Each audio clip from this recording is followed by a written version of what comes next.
Dan kalau itu semuanya tidak diolah, tidak ditangani, secara mental kita bisa ikut-ikut terbawa.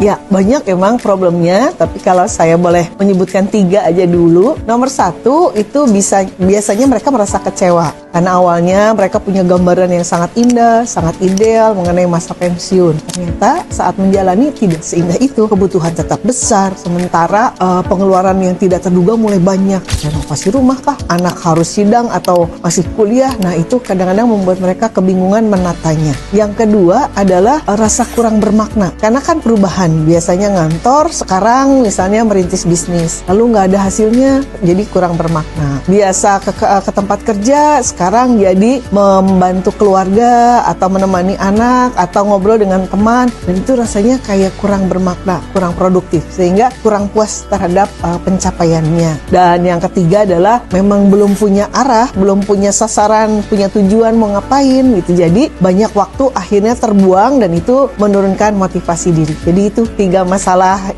terutama di masa pensiun, apakah kecewa atau sulit menarik makna dan juga belum punya sasaran yang jelas.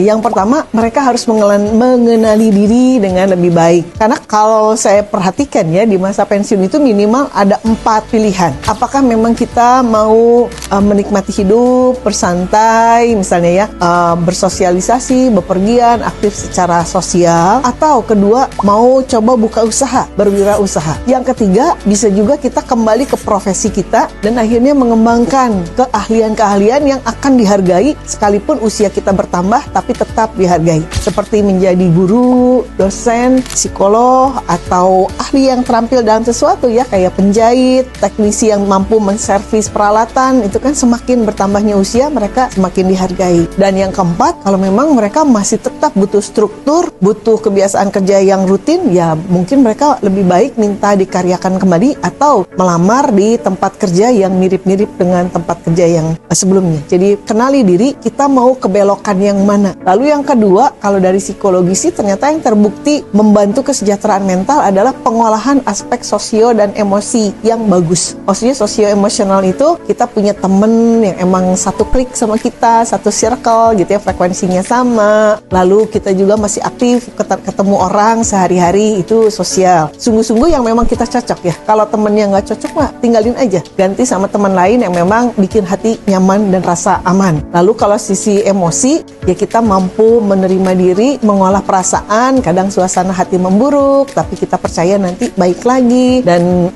kita juga bisa memaknai setiap kegiatan yang kita lewati itu dengan puas dan bangga. Jadi nggak usah dikaitkan dengan uang ya, tapi bagaimana kesibukan-kesibukan yang variatif itu membuat hidup kita jadi lebih kaya.